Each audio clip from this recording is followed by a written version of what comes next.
harya kanguka n'igicaniro igicaniro c'Imana niko turaba Kristo tukaba dutera ikirenge mu ca Kristo akaba ari we yayobora Pawulo akaba yaciye yikosora agasaba imbabazi twebwe nitwe twotinyuka kuza turahangara umukozi w'Imana ngo ibi nibi kandi bivuga abakozi b'Imana sabo mu idini rimwe oya mu madini yose Islam Kristo Katolika Protestant Anglikani Adventiste byose umukozi w'Imana no kumwirinda kuko abafite connection n'Imana bisaba yuko wigengesera woba ubirabira mu marinete hamwe na Apostle Mbayahaga ego tuvyumva kumwe byonzi kubyo mbona nibaza yuko ivyo yavuze ari ukuri mu bintu byemeza ko umuntu ari umukozi w'Imana ari ibintu ndwi byerekana yuko iki gihe umukozi w'Imana Kristo Ndikumana aciyemo hariho abantu cakosoye ibintu bitari bike ibyo ngiye kukwereka tureke no ku ruhande rwiwe tureke no ku ruhande rwabo bagendana ku bantu bose babikurikiye ibi bihe umukozi w'Imana aciyemo ibi bihe birasiga bikosoye ibintu byinshi ico kikwereka yuko ari umukozi w'Imana nongeye kuri ivyo umukozi w'Imana Mbayahaga yavuze ico waruvuze ni nka bonus canke kiri muri bino ndwi ugiye kutubwira nashoboye numvise bonus kugira mu vyumba ibindi ndwi icambere kwirinda gutagatifu nko kwa Pawulo Kristo Ndikumana arakunda igihugu kandi abanyagihugu baramukunda ivyo hari abantu bagiye kubibonera nabo bahinduke erega harimo uruhombo kudakunda igihugu urabihombera mutoza kubishikako bandanye gatandatu ibihuha byamubayeko byibutsa abantu ibyagezwe byo guca imanza uko Imana ibivuga cyo n'ikindi cigo kandi gihambaye ikindi rero nari nateganije gihuye n'ico Mbayahaga yababwiye nanje twari tugiburije ko cyo guca bugufi ivyo ndwi rero nivyo nifuza ko tuvuga ko hanyuma tukamenya ko Kristo Ndikumana umukozi w'Imana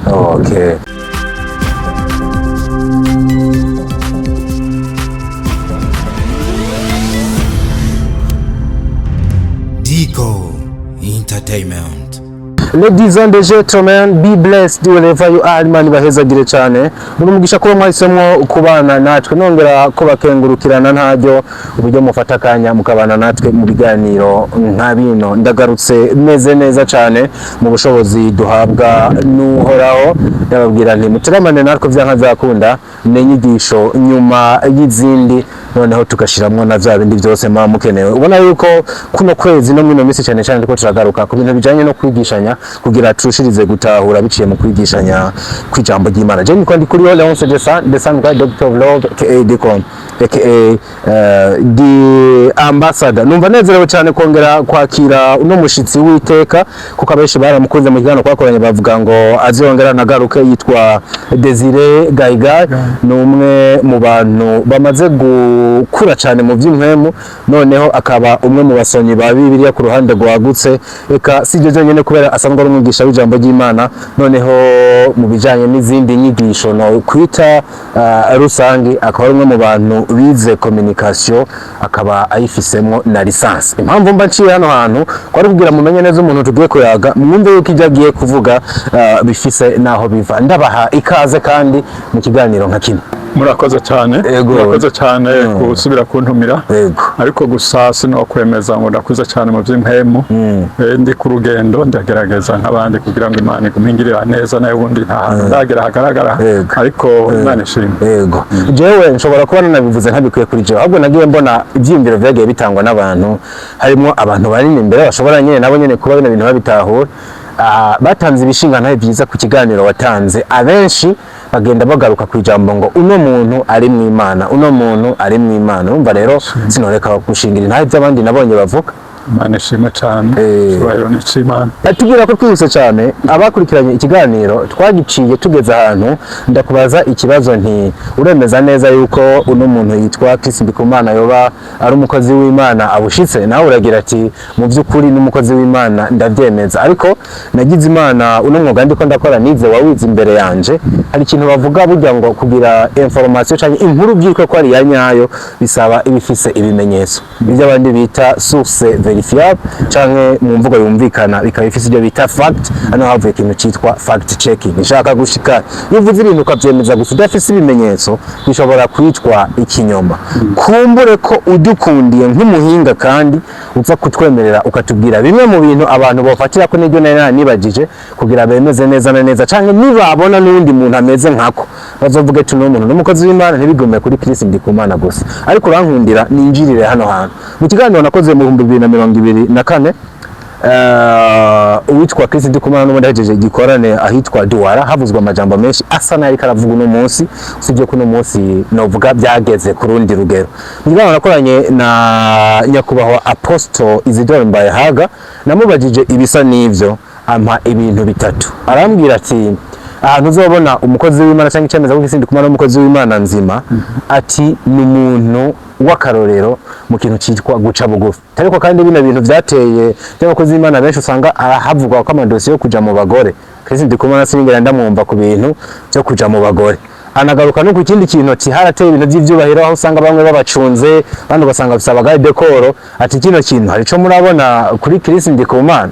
Navuye nibaza nti muri ivyo yavuze hariho n'ibindi byinshi yongeye ko ese nawe numvise ufise ubumenyi mwa bino bintu woba ubirabira mu marinete hamwe na Apostle Mbayehaga mu yandi majambo muvyumva kumwe?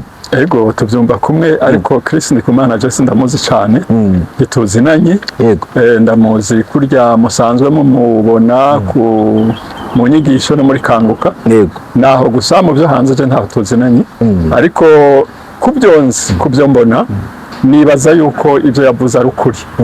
Ni ukuri gusa jewe nkuko nari nabemereye nti reka nzogaruke hanyuma ico ndi buvuga uyu munsi ahubwo nico kongera kuri ivyo simpave ndabisubiramo baramaze kubivuga kandi ari ukuri.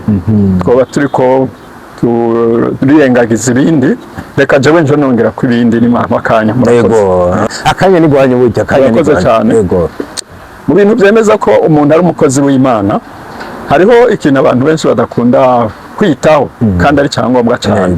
Ahaciye naho zoba ari ingorane zibaye bivamwe inyigisho bivamwe akamaro abantu barahinduka. Muzobaze batubwira ngo Yesu igihe ariko aracunaguzwa niko no bivuga bamuvanye witwa Pilato yari mu bakoro reka mvuge ngo abakoroni niho bavyumva neza kuko yari umuromani umuguverineri atwara hariya muri Israeli ariko yatwarira Cesar wo mu Buromani. Niwe rero yabazwa byose amaze gushikira Yesu amaze gushikirizwa uwo muguverineri yitwa Pilato yamurungitse ku mwami w'aho hantu yitwa Herodi ngo kuva Pilato yabaho na Herodi yabaho ngo bankana urwanko runuka ngo ariko ahagiye abona murungikiye Yesu ngo yari yarifuje kumubona ngo nawe mubaza ibibazo kandi emwe aramucokora mbere ngo ariko ngo kuva uwo munsi ngo Herodi na Pilato baciye baba bagenzi pfamve uri kumva icarico ndiko ndavyumva mu ngorane Yesu ahaciye bariko baramutuka bamugirana ariko ikibazo cy'urwango hagati ya Pilato na Herodi cyaciye kivaho burundu. Cyaheze kubera amurungikiye Yesu kubera muzane wari yaripfuje umwanya munini mu biboneka n'amaso y'abantu wogira ngo nivyo ariko burya mu bitaboneka ingabo za Kristo izari kugumiza ingabo za Satani iteza urwango. Ingabo za Kristo zigendanira Kristo mu buryo bw'imwebwe aho zaciye zasize ziranduye ingabo za Satani iteza urwango. Rero bivuga ngo umukozi w'Imana naho ba mu ngorane ahaciye ibyo aciyemwo usanga bisiga inyigisho zikosora ibintu byinshi. Nibyo rero nashaka ko tuvugana ntitujya guteba cyane. Ntitujya guteba cyane nubwo twonateba icyo nzico nuko abantu bataza kurambirwa. Urakoze cyane. Rero hari ibintu ndwi byerekana yuko iki gihe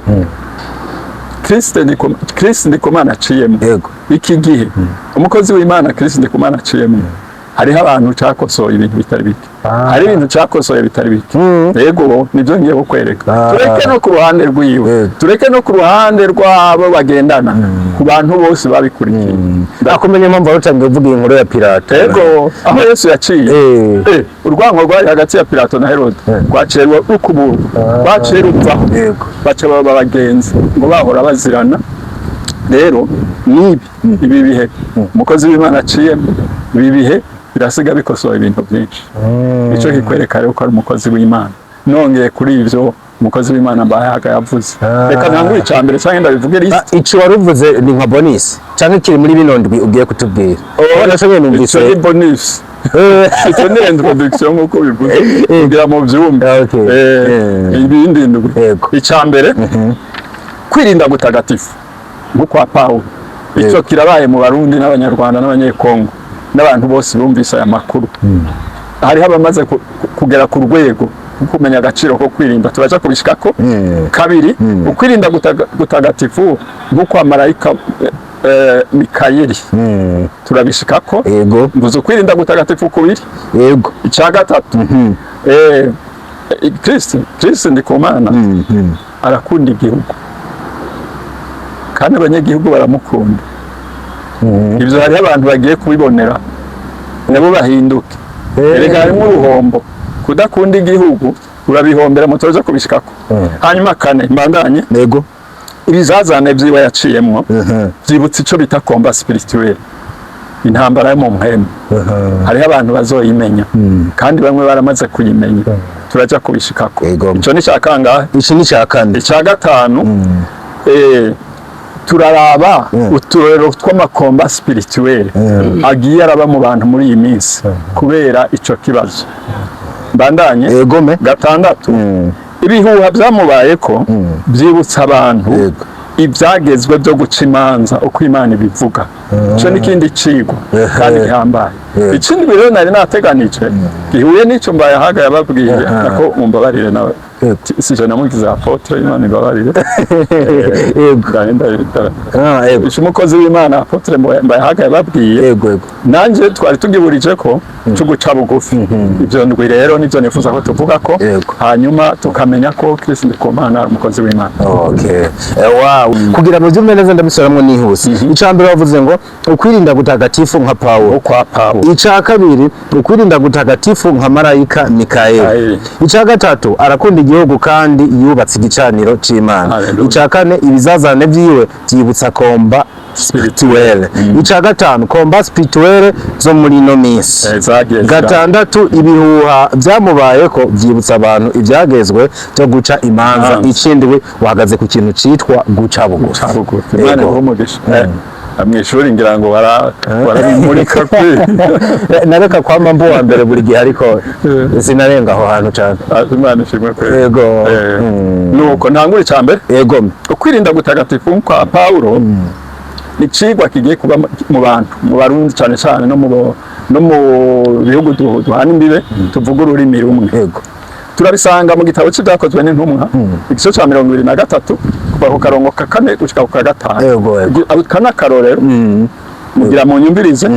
Ubundi Paulo harageze igihe baja kumucira urubanza bamumereye nabi, bari karamamaza ibya Kristo batamwumva. Hanyuma aravuga ati yamara mu mporo busa, umucamanza mukuru arategeka ati mukubite ku munwa. Bamaze kumukubita nawe aravuga ati oya namwe murarenza karimbi. Ati ko bababwiye kuncira imanza aho yabwira umucamanza mukuru. Kuvise ibanga ryo kuncira imanza urubanza ufise n'ibanga ryo kunkubita kwe. Aca nawe amubwira nabi. Muzogisoma iruhande ico cyanditse. Abari aho rero mwumvirize ico bavuze. Abari aho abari bahagaze aho bati mbega uratuka umuherezi mukuru w'Imana. Aho babwira Paulo. Wumve Paulo yaciye avuga. Yego, Paulo ati sinarinda bizi bene data, sinarinzi ko ari umuherezi mukuru, koko handitse ngo ntukavuge nabi umukuru wo mu bwoko bwanyu. Aha iyo bavuze ngo umukuru wo mu bwoko bwanyu, amabibiriya yandi nka Bibiliya Nyeranda ivuga uwo mu gihugu cyanyu. Uwo mu bwoko bwanyu ashobora kuba ari umukuru wo mu ishengero cyangwa umukuru wo mu ntara, ashobora kuba ari guverineri, ashobora kuba ari umucamanza wo ku rwego runuru. Ariko hano ho urabona ko bari bavuze ati umuherezi mukuru. Yego, rero kirazira kuvuga nabi umuherezi mukuru naho wohura n'utugorane. Kuko urumva Paulo yari yamaze gukubitwa kandi ari intumwa ya Kristo kandi abizinanyimwo n'Imana. ariko araca bugufi naho navuze nabi kandi mfise uburenganzira bwo nakubitiye ubusa nihenze kweri ati nihenze pe handitse ngo kirazira kuvuga nabi umuntu nk'uwo ahejeje kunkubita uwo ni Pawulo none kandi yanamukubise kandi yamukubitiye ubusa none ko turabakristo tukaba dutera ikirenge mu ca Kristo akaba ari we yayobora Pawulo akaba yaciye yikosora agasaba imbabazi twebwe nitwe twotinyuka kuza turahangara umukozi w'Imana ngo ibi nibi ahubwo Imana itubabarira ico ni cigwa yego ugomba ko bigenda neza ndazi ko abarundi benshi bamaze kubitora n'abanyamahanga ba mu Burundi bamaze kubitora muri uyu mwaka ico cyabaye kuri Kristo cigishije abantu batari bake nuko twakwirinda kuvuga nabi abakozi b'Imana kandi bituriko aha mu makaritiye hose naye no mu ntara ndazi neza yuko abantu kenshi atinyuka biragaruka cyane niyo mpamvu tuba tuko tunabivuga kuko iyo hataza kuba amajambo menshi cyane ku mbuga ngurukana bumenyi nitwari no kugera kwa bino vyigwa yego nukuri tubivuze kubera ko vyavuzwe byinshi none munsi n'ikiko biravugwa benshi rero batanguye kubimenya kuko kwirinda kuza baravuga nabi abakozi b'Imana kandi bivuga abakozi b'Imana sabo mu idini rimwe oya mu madini yose Islam Kristo Katolika Protestant Anglikani Adventiste byose mukozi w'Imana no kumwirinda kuko abafite connection n'Imana bisaba yuko wigengesera nje ku ca kabiri egome kwirinda gutagatifu na marayika Mikaeli hano ho biratangaje reka wumbize uko byagenze gitabo abantu badakunda gusoma ca Yuda igice ca mbere karongo k'icenda ngo urazi ko Mose yapfuye mu buryo abantu batabashije kumenya yahambwe n'abantu yahambwe n'Imana yego kandi Imana yatumye abamarayika baje burya mu gitabo ca Yuda ngo Mose ikiziga ciwe Satani yakirwaniye na marayika Gabriel Mikaeli rero niwe yamutsinze muri ya ntambara yo mwijuru niwe yari yaramutsinze muri ya ntambara yo mwijuru hajya uyu marayika niwe yari yaratsinze Lucifera ariko cyane niwe yarayoboye urugamba kuko yarayoboye urugamba mu ruhande rw'Imana Lucifera nawe ari mu ruhande rw'abagararije bisigura ngo bari basanzwe batsinze kuri komba ntambara bari babizi kandi Lucifera kera atarakoroka niwe yari chef wabo ba Mikaeli reka wumve cyaciye kibarera ngo bariko bararwana umukirizo ariko na Mikaeli umumarayika mukuru hamwe yatongana na Satani aharira nawe bapfa umubyimba wa Mose yubahutse kumuhinyura ngo amucokore ariko yamubwiye ati uhoraho aguhana byonyene ibindi yarifashe aho naho nyene ngo yumva yaherejemo yirinze kumucokora ugize rero muri commentaire y'ico canditse niba ronka kanyura rondera no kuri telefone urabironka yego commentaire batubwira ngo Imana muri iryo jambo itwigisha kubaha ama hierarchie spirituelle kubaha abakuru mu by'imwemu ugukuriye mu by'imwemu utegerezwa kumwubaha Mikaeli nawe yarazi ko Luciferi yigeze kuba mukuriye mu by'ijuru kandi bari bobo n'iby'impemu nyene si ibyo mu isi kubera uko kuntu yigeza kuba mukuriye aravuga ati oya naho ndamutsinze oya sino umucokora da amategeko yo mu ijuru no kwameze rero nkatwe turi mu nzira ija mu ijuru umuntu ari mu nzira ija mu ijuru wirinde iki kintu kirakomeye kirankoze ko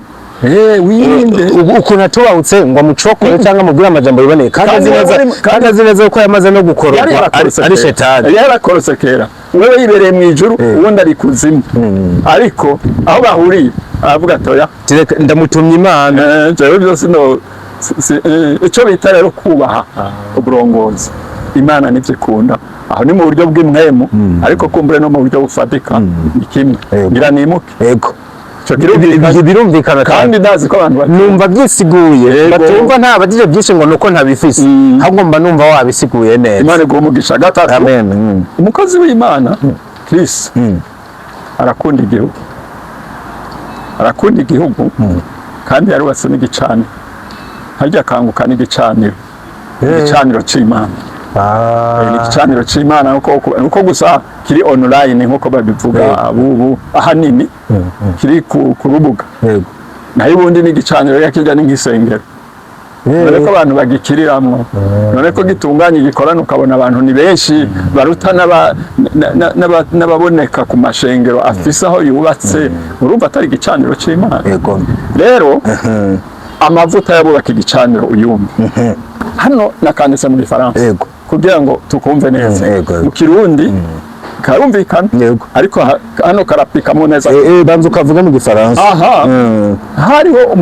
hari umusirikare w'umuromani reka mvuge ntiwo mukoroni yikundira abanyisirayeli muri ico gihugu bakoronije agakunda n'ukuntu basenga hagera igihe avuga ati je none ndabubakire inzu musengera mu yasa amafaranga arabubakira ico bita sinagoga umunsi umwe ng'umuhungu wiwe ararwara umukozi wiwe nako arwaye amenya yuko mu bayuda ari witwa Yesu ngo akiza abarwaye afise ubushobozi bw'Imana urumva yari umupagani ariko abizi yavyumvise acaza rero aho bateraniye kuri ya sinagoga yabubakiye abwira abashinga ntahe babo ati mbega ndabasabe nta kuntu munshikana kuri wa muntu aramumwereka aramwinginga ati uje kunkiriza umwana aha Yesu akivyiyumvira ataramuhinyisha binashoboka ko yari kubwimubwira ati umwanya ntawo hari uyu munsi babashinga ntahe baca baranza bati mwigisha uyu muntu arakunda igihugu cacu imbere n'isinagoga niba yitwubakiye Yesu nta kintu kimwe yongeyeko yaciye avuga ati haguruka tugende bisigura iki umuntu yubatse igicaniro no kwirirwa uragaruka kubaza ngo ni umunyamahanga ngo ni umukoroni uwubatse igicaniro c'Imana akongera ko akunda abanyagihugu baho hantu biba bitunganye sinagitahuye nagitahuye uhejeje ico Kristo kimurimo Yesu rero aragenda reka nce ngwibutsa iyo nkuru uko byagenze bashitse mu nzira bagiye bashike muhira ariko ako nako ndikongera ko bwira byahibuka abandi baca babwira urabyumva wa muntu ati nyakubahwa bikenewe ko ukwirigura shika mu nzi wanje ati James abasirikare ntegeka iyo mvuze ngo icara baca bicara iyo mvuze ngo haguruka baca bahaguruka iyo mvuze ngo marshaliere bagira marshaliere ati rero nawe vuga ijambo rimwe ndaze kwacakira Yesu ati ngiye nabona umuntu yizera muri Israel ati ndamubonye kwera ati genda bice bikubera uko nyene iyo nkuru ndazi ko muyizi iyo nkuru rero ngiriwe ndaca ku ruhande bijya mukozi w'Imana imurimo ako karanga kamurimo rero basiga cyane kandi ndavyo kuntu yasengeye igihugu muri kijya gikorana ndemeza neza ko akunda igihugu kandi abanyagihugu baramukunda ico ni kimenyetso cy'uko ari umukozi w'Imana kigira kane gatatu ego gatatu bagiye kushaka kane ego mu Gifaransa banditse ngo il est notre peuple babwiye Yesu Ileme baramubwiye ngo mwigisha uno yamajambo bariko babwira Yesu yabaje bashingana il aime notre peuple et celui qui a fait bâtir notre synagogue il aime notre peuple et celui qui a fait bâtir notre synagogue arabereye kuja kumukorera ibyo bintu agusabye Yesu nta n'ijambo rimwe yavuze ngo arahakana cyangwa arababwira ngo iki icyo avuga twende rero umuntu yubatse igicaniro c'Imana akaba yumvikana n'abanyagihugu mwijuru bagira bati uwo niwe uwo ni umukozi w'Imana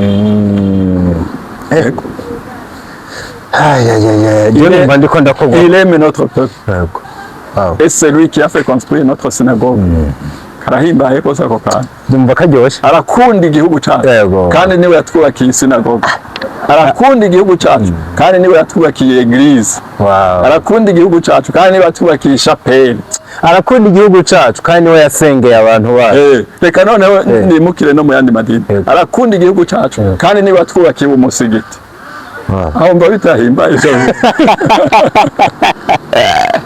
birahimbaye gose uwo muntu nsanze n'igihugu bwacu kwanza wabivuze pepe abene igihugu uwo muntu kiba kiramufata nk'udasanzwe yego nimuke yego twari tugeze ku cakangana tuvuye ku ca gatatu tugeze ku ca kane pardon sorry yego ca kane yego ibizazane byiwe byibutsa combat spirituel.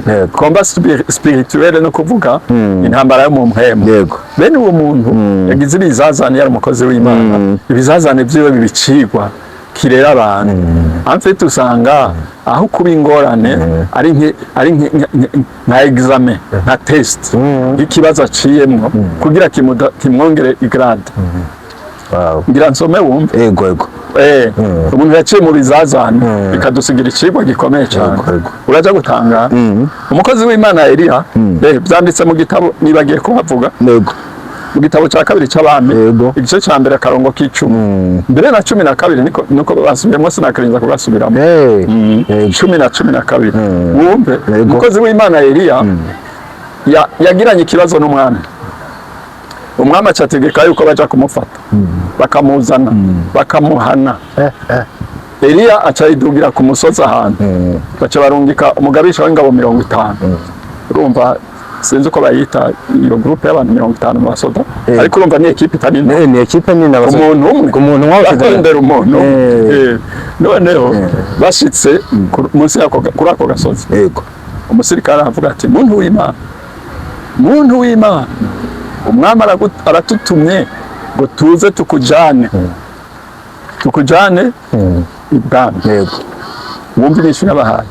Eliya yishura uwo mukuru w'ingabo 50 ati asangwa n'umuntu w'Imana umuriro nutibuka uve mu ijuru ukuyigizanye n'izo ngabo zawe ko ari 50. Ako kanya umuriro ucutibuka uvuye mu ijuru umuyigizanya n'ingabo ziwe uko ari 50. Eliya yarategetse gusa. Eliya yarategetse bicari haba umuriro ucuratibuka. Abasirikare 50 na komanda wabo. Agera 50.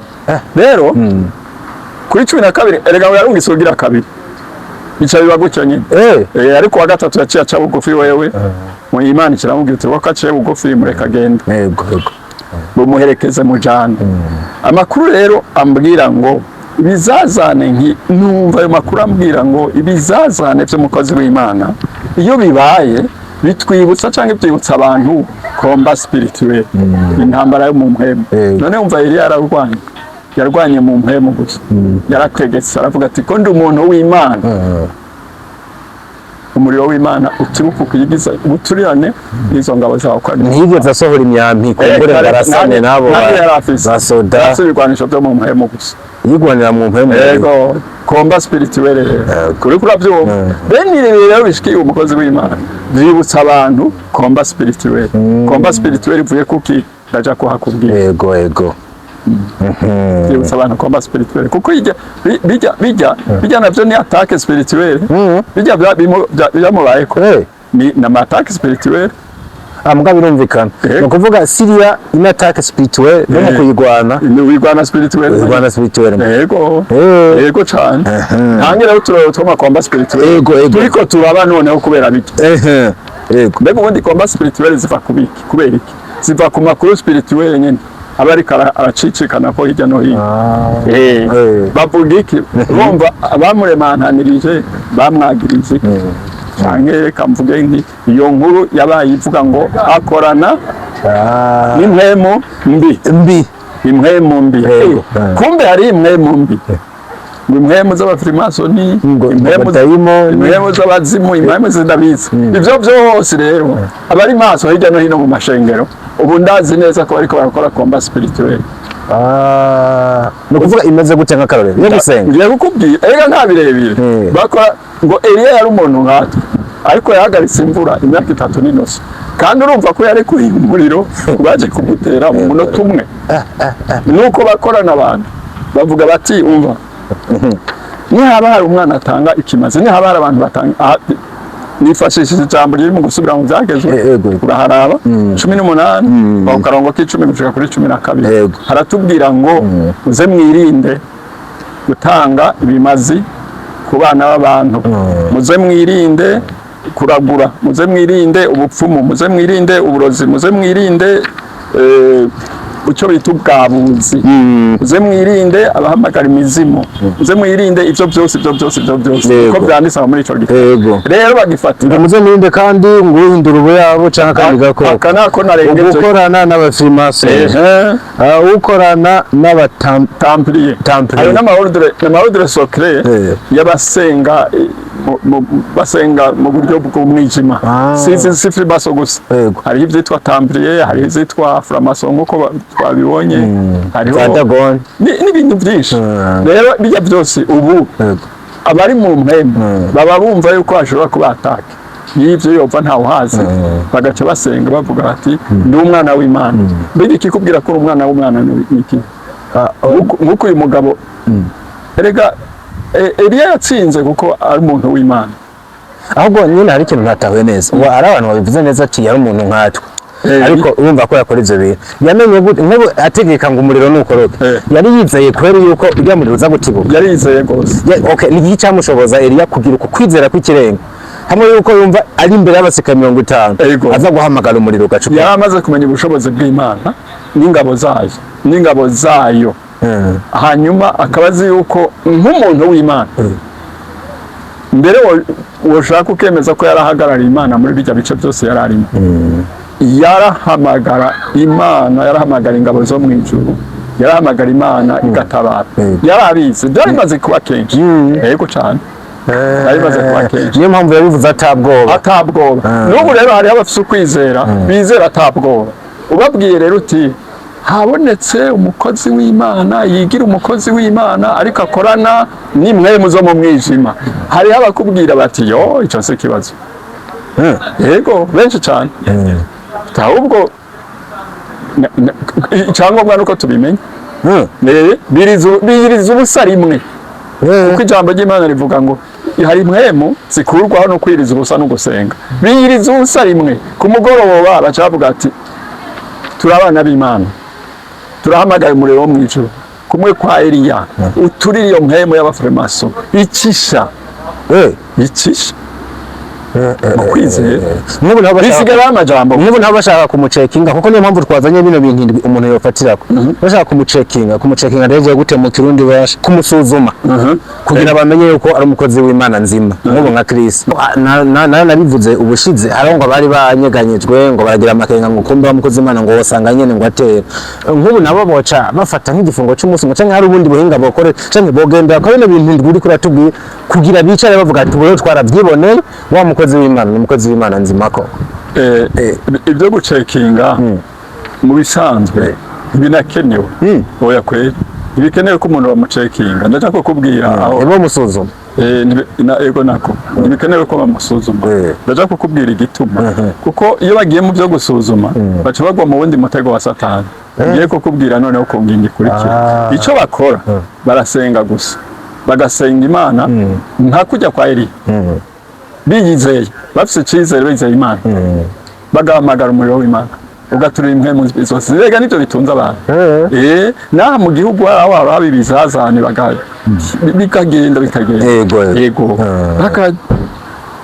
ahubwo twimukire ku gikurikiro cyo byumva. Imyifato bakwiye gufata iri ku ngingo ya 6 handitse ngo iki? Ingingo ya 6 bivuga ngo ibihuha bimubayeko byibutsa abantu ibyagezwe byo guca imanza. Iyo rero bagiye kumusuzuma cyane uca usanga bari gukora isuzuma kwanza bikurikirwa n'icyo umuntu yicura.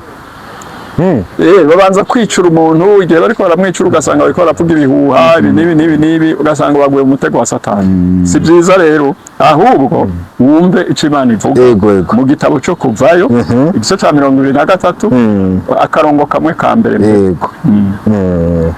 Ntimuzokwamamaza inkuru z'ibinyoma, niko ijambo ry'Imana rivuga.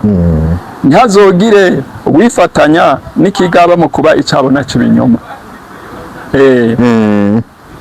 Na ako kajambo kazotuma abantu bamenye icyo Imana ivuga. Ntimuzokwamamaza inkuru z'ibinyoma agakwabo, ntihazogire wifatanya n'ikigaba mu kuba icyabona cy'ibinyoma. birabujijwe. Ubu ndi kwanda bitano kuvuga ngo bashatse gukora rimwe na rimwe ngo bafate umwanya munini basuzuma umuntu wosanga baguye mu mosha mabi sitara hano hantu ibinyoma Imana iravyanga ubwo sinaho hocaziramwo za ndoto kimwe bari ko turavuga ugasanga umuntu atangiye kurota n'ibitari byo agacagira concrete niko bimeze kubera gize imihanga y'umurenge biragendana ni ukwirinda ivyo bintu igihambaye no gusenga nimba wicuza gusenga gute atari byo kuvunika kandi yego nimba wicuza icyo bita attaque spirituelle igitero cyo mu mpema wewe uhamagara umuriro w'Imana nkuko Eliya yawuhamagaye. Hari ikintu wari wavuze ngo abana b'Imana ngo ni bande ntitwacishura cangumye mu mutwe nandi ni abantu bashaka kumenya inyishu. Yego abana b'Imana nkuko byanditse mu gitabo cy'inkuru nziza ya Yesu Kristo nkuko yanditswe na Yohana igice ca mbere umurongo w'12 handitse ngo abamwakiriye bose yabahaye ububasha bwo gucika abana b'Imana. Abo bantu bose bazi ko bamwakiriye banywanye nawe n'abana b'Imana. Iyo habaye ikibazo bakicura ko batewe n'impemu barafise ubushobozi bwo gutabaza nk'uko Eliya yatabaje. Mbere baranategeka umuriro w'Imana ukaza ugaturira izo mpemu mbi. Nimba ari impemu z'abafilimaso zivugwa, nimba ari impemu z'abarozi b'ubwoko bumeze uku na kuriya, byose barabiturira, bafite uburenganzira, bafite ubushobozi. Yego muri make n'ibyo. Icyo cyari cya gatandatu kandi iki cyari cya gatandatu. Tujye ku kintu yego hazigaye ikindi ikindi cyerekana yuko umukozi w'Imana Chris Ndikumana ari umukozi w'Imana koko nuko afise ingabire yo guca bugufi. Ingabire yo guca bugufi tutagiye muri birebire murabe namwe aho ibi bintu bibereye kuva igikorane cyaba gushika uyu munsi nta muntu arumva avuga nabi. Abamushingira intahe nabo yagiye kuraba cyangwa yapfugishije telefone muri baje bagize ibyago. Nta muntu numwe arumva avuga nabi.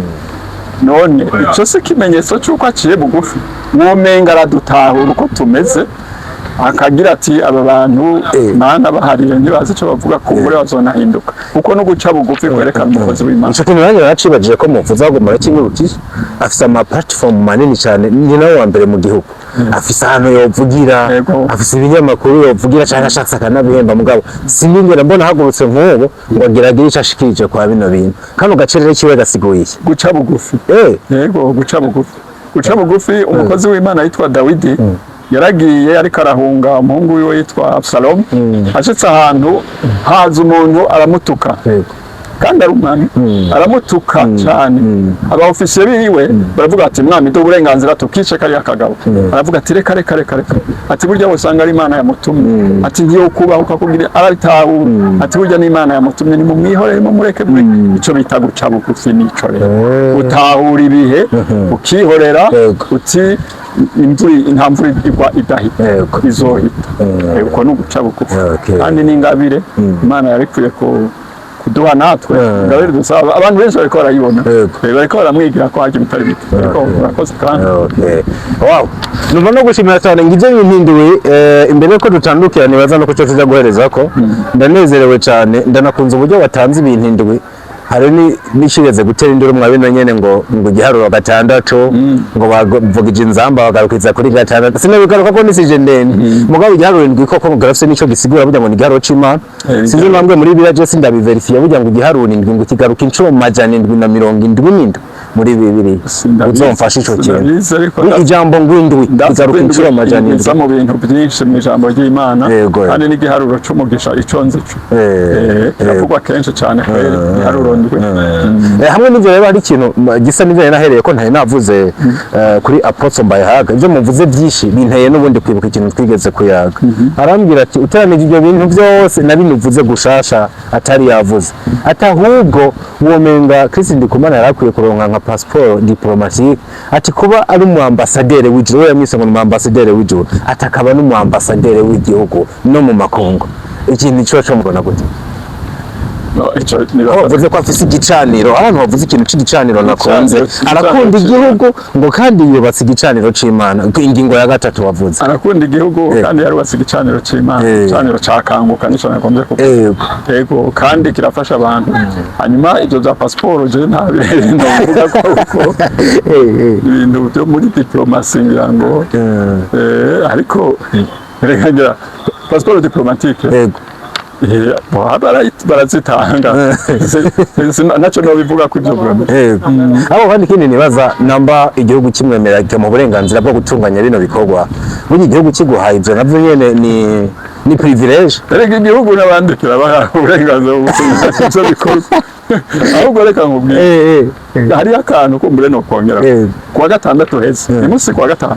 Yego, musi kuwa gatanu. Kuwa gatandatu heze nabonye igitangaza haje umupfasoni ava muri Chad hari gikorane cy'umu apotre twa Kevin aha bagiye kuvuga abakize abagiriwe ubuntu bwo gukira mu masengesho yarahejeje kuvuga. Yego, uwo mu mama akora muri Nations Unies ngira ngo niko yatubwiye aja gushinga intahe ku Imana mu kijiji. Ati je navuye muri Chad uyu munsi sinzi ko aravuye mu Chad nurutse ndege uyu munsi nyine. Ati ngishika muri hotel ati ndavuga ngo ntabonye kwa Kristo ndi kumana ngo ansengere kuko ndamerewe nabi. Ati nukuri vyongora.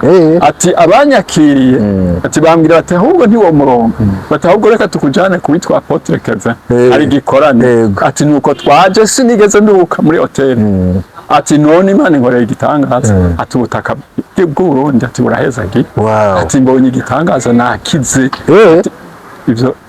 Ibyo no kurungika kubaza umuntu wese wo muri iki gisagara yari ku kibuga cyo muri Kinanira Truwa aho igikorane cyo kwa Apotre Kevin na Eglise yitwa CLG. Yego, yitwa City of the Living God. Kiraza neza mugani nuko kundi. Yego, ico niho cavugiwe. Iyo ntaye yashinzwe n'umunyamahanga. Yego, uvuga icawe kwa Kristo ndikuma na kironsa kwake. Yego, hari hakize n'abandi ariko nawe ati nukuri ndatangaye. Ati ubutaka bw'u Burundi buraheza giye. Rero nico gituma nkubwiye nti ab'Imana igira ubuntu bakasengera abantu bagakira si Kristo wenyine. Oya nukuri n'ahandi biraba aha nyene mu minsi ahubwo kumbure n'iryakangurura rigiye gutangura ndimo ryapfutswe. Yego, aha mu minsi bizoba cyane ahubwo abantu biyubare bareke kuvugana nabi bubahane uzosanga Imana ikorera ahantu abantu bakundana bakubahana. nayo gwava ndabaza ngo none abantu bitware gute mu kuruhande rwa Kristo ngo akora iki.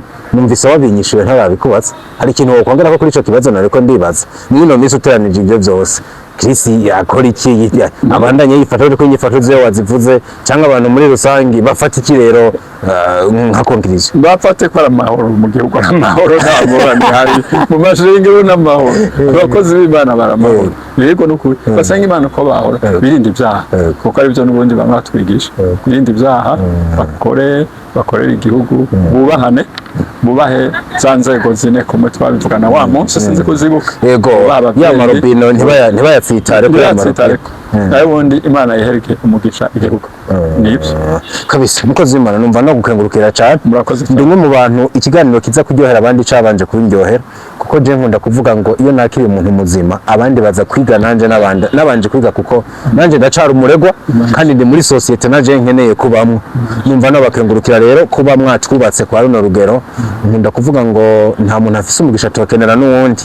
Imana ibaha umugisha. Amina. Nakire namwe ibaha umugisha tusangire. Yego, Imana ibahezagire cyane mutanga ibyumviro byanyu ico muba mwiyumvira ese byabubatse mukozi w'Imana murumva hari ubundi bukuntu mwamuhezagira namwe mubandanye munahezagirwa aho muri tubane 5 kuri 5 mu nyigisho nka zino. Turabakunda cyane ndababwira ngo dusubire ubutaha. Ciao ciao.